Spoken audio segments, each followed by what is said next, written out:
Welcome to this first edition of This Week in East Brunswick in 1993.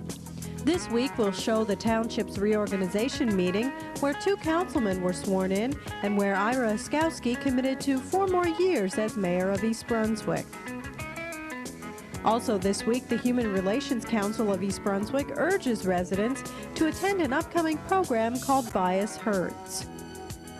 These stories and more are coming up, including another quiz on your pet doctor and a review of the past 3 Township Council meetings. But first, here's a look at the Channel 8 programming schedule for next week. On Monday morning, Lenore Kulik focuses on the upper body on Look Great, Feel Great at 10 a.m. At 10:30, Stories from the Library follows with stories for preschoolers.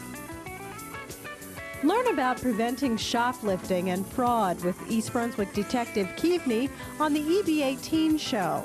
Host Joan Farrell also talks with Middlesex County freeholder Roger Daly. That's Tuesday night at 7 o'clock. At 7:30 on Tuesday, join John Megliaro and his guest, former East Brunswick High School student and now punter for the University of Arizona, Josh Miller on Sports Talk. Channel 8 is offering a new program starting this month. Legally Speaking, with host and local attorney Larry Sachs, will focus on the law and legal issues. The first program features attorney Gary Weiss, who talks about auto insurance in New Jersey. Legally Speaking can be seen Tuesday night at 8 o'clock.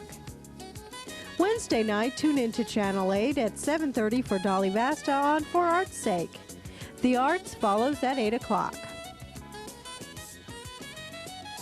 Thursday evening, join us again for another edition of This Week in East Brunswick at 7 and 8 o'clock.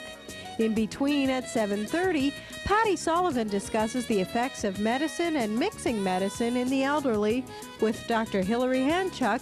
That's on aging aspects. Check the Channel 8 program schedule for the dates and times of East Brunswick High School girls and boys basketball games and boys wrestling matches. On January 1st in East Brunswick, over 200 people spent the first day of 1993 witnessing the inauguration of 2 council members and the mayor of East Brunswick. Mayor Ira Oskowski, re-elected over his Democratic opponent Kitty Martin, was sworn in for another 4 years. I, Ira Oskowski, Do solemnly swear that I will support the Constitution of the United States I would support the Constitution of the United States and the Constitution of the State of New Jersey, and the Constitution of the State of New Jersey, and that I will bear true faith and allegiance to the same and I will bear true faith and allegiance to the same and to the governments established in the United States and to the governments established in the United States and in this state under the authority of the people, so help me God. So help me God. I do further solemnly swear that I will impartially and justly perform all the duties of the office of mayor according to the best of my ability.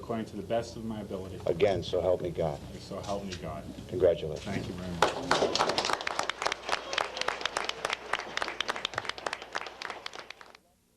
I also want to thank all of you who elected me to serve you as mayor for the next 4 years. I promise to take your support very seriously and continue to work hard to make East Brunswick the best it can be.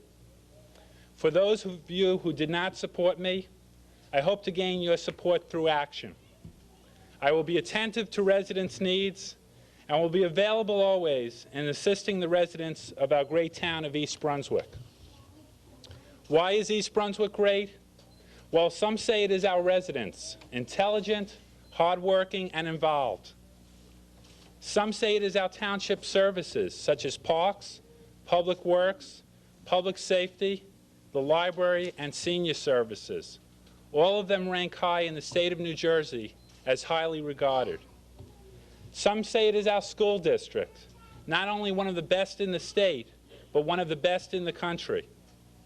Some say it is our commercial enterprises that help meet our needs. And some say it is our residential areas, beautiful homes, well-maintained, and much open space. Some say it is our stable tax rate and stable budget. Some even say that it is our politics or our elected officials individuals that give their time unselfishly to serve the community they love. I say it's a combination of all those characteristics. Also sworn in were Councilman Anthony Riccobono and newly elected Councilman Vincent LeBlanc. Finally, I must thank Councilman Irv Sporn for the opportunity to run for the seat he held and for all the years of dedicated service which he gave to this township. Throughout the campaign, I was always confident that we would win because I truly believed that the residents of the township were satisfied with the work that the mayor, the Republican mayor and council have provided. Irv Sporn's dedication and service is an inspiration, and I applaud him. I had to sit back and think for a minute of the seriousness of this office and where we're going from here. It was Rousseau, a political philosopher, who wrote in the 1700s, when he considered the role of the legislator, "But if great princes are rare, how much more so are great legislators? The former only have to follow the pattern which the latter lay down. The legislator is the engineer who invents the machine, the prince merely the mechanic who sets it up and makes it go." Implicit in this thought is the idea that the executive and the legislative body work together for the good of the people. However, we need to be inventive and creative and look for better ways to run government efficiently and cost-effectively while still providing for the quality of life that all the residents in East Brunswick enjoy. As a councilman, I've committed myself to work with Mayor Ira Oskowski and with my colleagues on the council to continue the good work which they have accomplished so far. With the help of all of you today, and with the help of all the residents in East Brunswick, I hope to provide the vision and leadership to be a great legislator. I ask for your continued support, for your assistance, and for your involvement, and most especially for your prayers in this endeavor. Thank you very much. I can only add that I couldn't think of a better way to celebrate the new year than being with those I love and care about. My wife, my children, my family, friends, neighbors, and co-workers. All the people who stood by me during the period of insanity we call a campaign. All are worthy of mention. But one man stands apart, Irv Sporn, because he was the first to show me that you could be involved in politics without becoming a politician. If you stuck to what you believed in and did what was right, you could be seen as Mr. Sporn is seen, as a civic-minded individual. Irv Sporn is and will remain a rabbi to this council, in the sense that he is a teacher and one whose knowledge and wisdom is to be revered. As Mr. Clark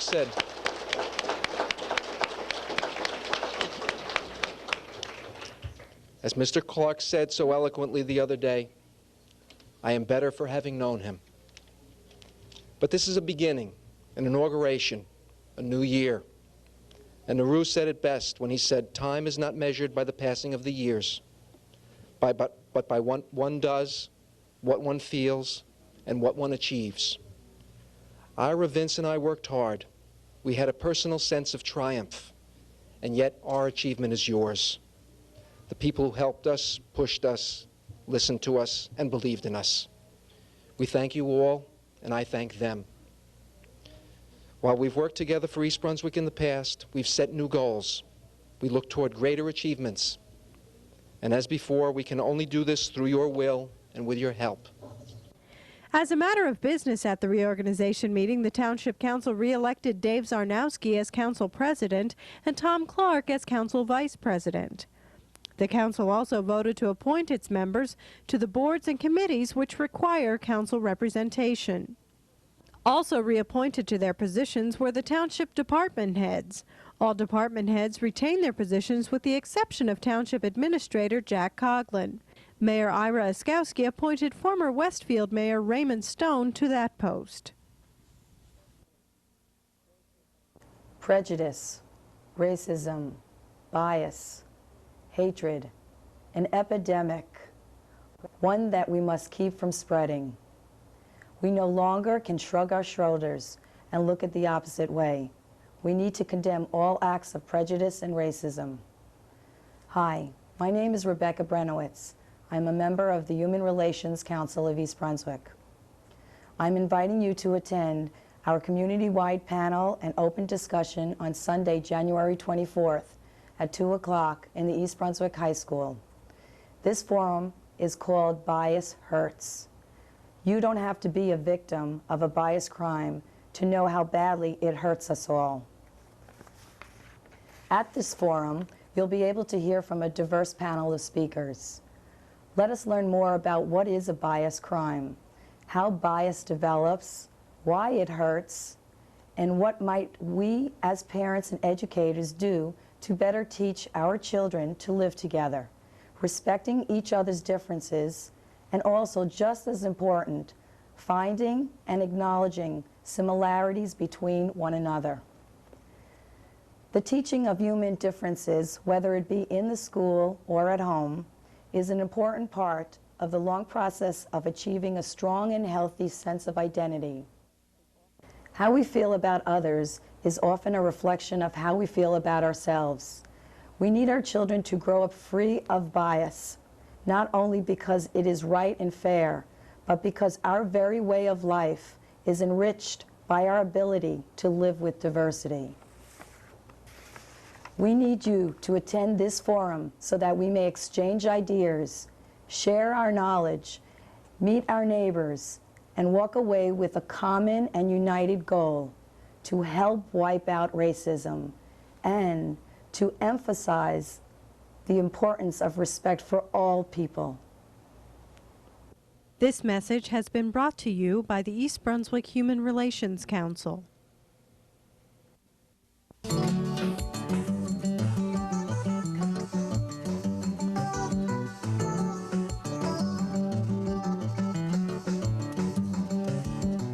Hi, welcome back once again to Your Pet Doctor. I'm Dolly Basta, and my co-host is... I'm Dr. Brian Johnson from the Cranberry Veterinary Hospital in East Brunswick.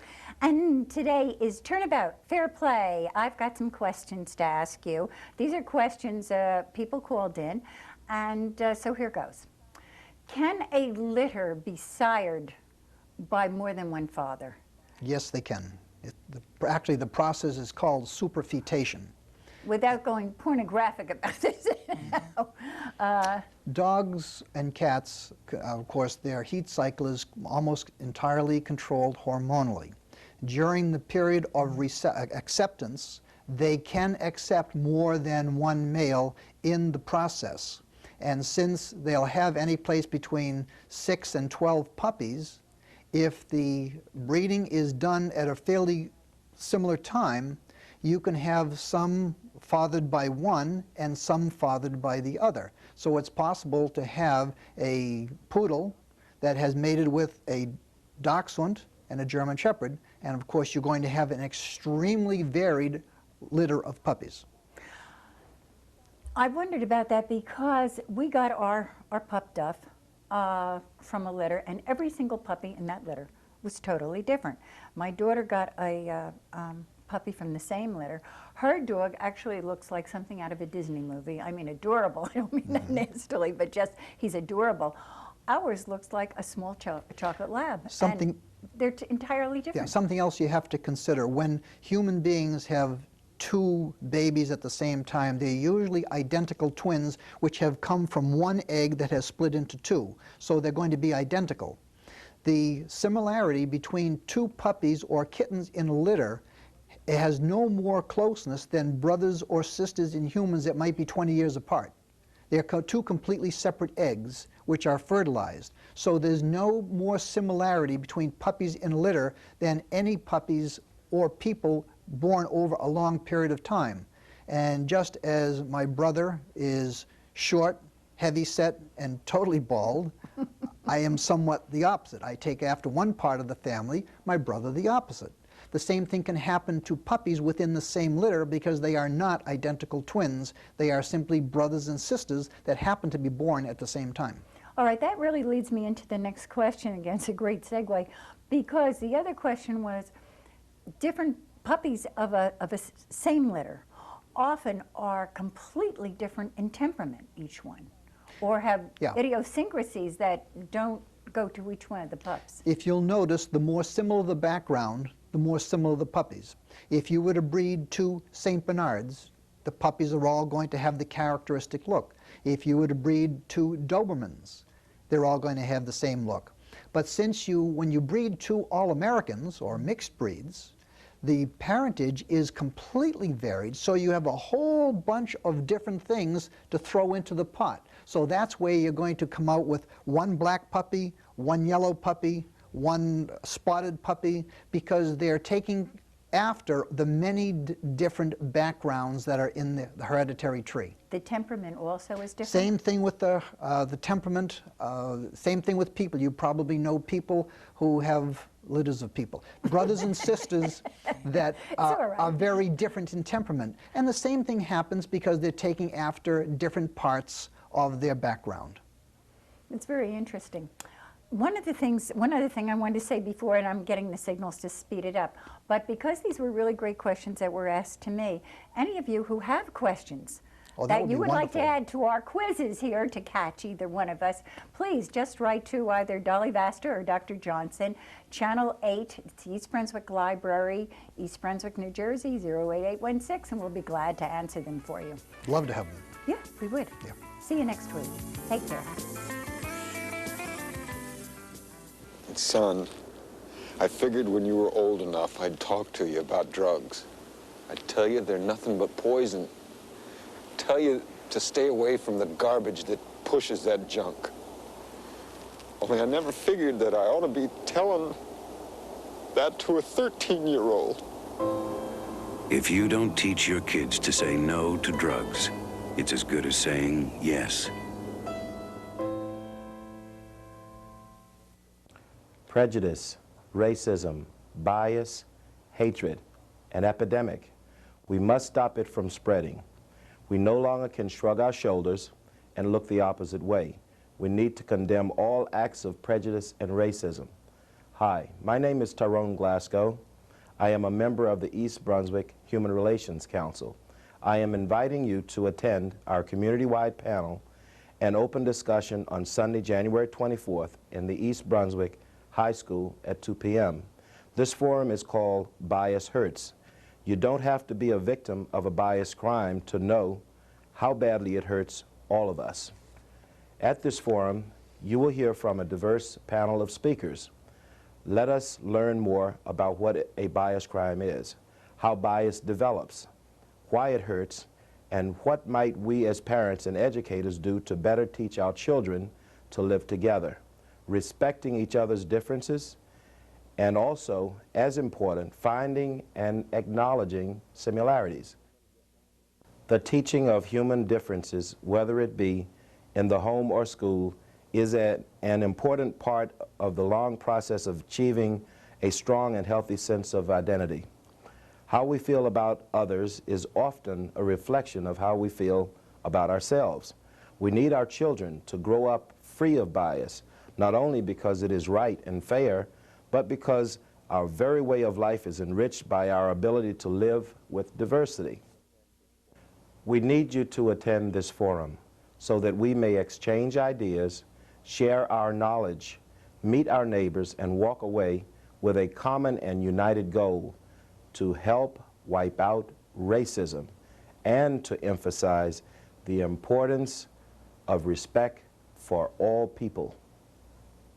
This message has been brought to you by the East Brunswick Human Relations Council. At the council agenda meeting of December 21st, the Township Council discussed offering a reward for finding individuals responsible for the anti-Semitic graffiti found at the high school in December. Councilman Irving Sporn expressed his views on the matter. This is not a Board of Education matter. This is a community matter, a total community matter. It is an involvement of a large segment of the community. It's an insult to a large segment of the community. It is a large segment of the American population that is insulted. We in East Brunswick have a committee that is supposed to fight bias. We have a group that is supposed to investigate and fight bias, and the Board of Education happens to be the one that they chose to mark up the property of. It is certainly not meant or directed at school kids. It's directed at a large part of the community population. It is against the law. It is against the law in East Brunswick. Therefore, East Brunswick is responsible. Therefore, I think that East Brunswick, in order to ferret out the perpetrators, should post a reward. At the December 28th council action meeting, Mayor Ira Oskowski notified the council that an anonymous donor contributed $500 to be used as the reward, which was discussed at the December 21st meeting.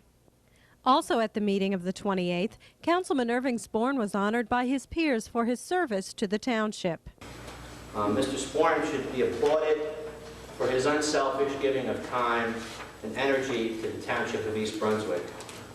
The countless hours he has spent as councilman, planning board member, Sewerage Authority member, Parks and Recreation member, have contributed to help make East Brunswick a better place to live. On behalf of the Township Council and the residents of East Brunswick, I would like to personally thank Mr. Sporn for all he has done to help make East Brunswick an excellent community to live in. I would say a week has not gone by that we haven't had a conversation by telephone or a meeting of some kind. He's incredibly dedicated. He does the job thoroughly. He doesn't like to come in unprepared. And Herb, I've truly enjoyed working with you, and I know we'll see you again. You're not retiring, you're just changing positions. You'll be out there. And he has been somebody that has not only been a fellow councilman, but also an advisor, somebody that has been very, very supportive, and I hope that we're supportive both ways. And I really respect his decisions and the things that he's done over the last 4 years.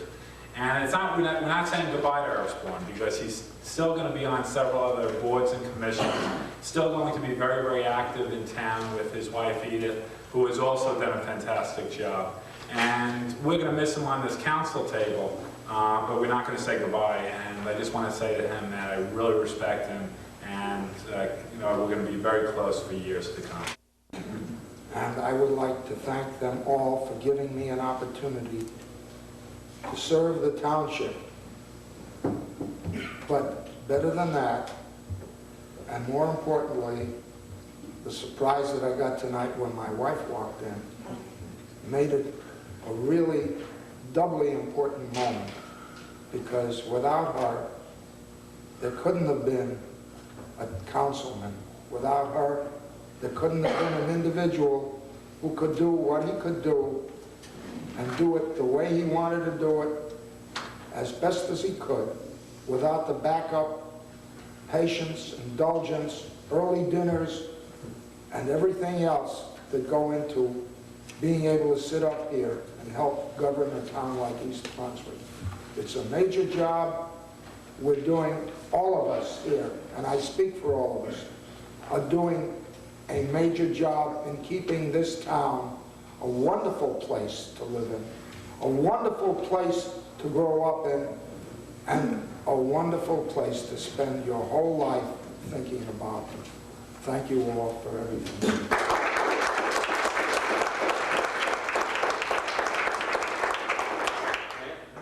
In other council news, a resolution honoring emergency personnel for their outstanding efforts on December 11th and 12th was presented at the December 28th meeting. Whereas a severe northeast storm struck New Jersey on December 11th, 1992, which storm has been characterized as the storm of the century, and whereas as a result of the storm, there was a need on December 11th, 1992 and December 12th, 1992 for the services of emergency personnel, other township workers, and the township police. And whereas all such emergency personnel, other township workers, East Brunswick Township Police performed admirably and heroically during the storm and the aftermath. That's all for now. Thanks for watching.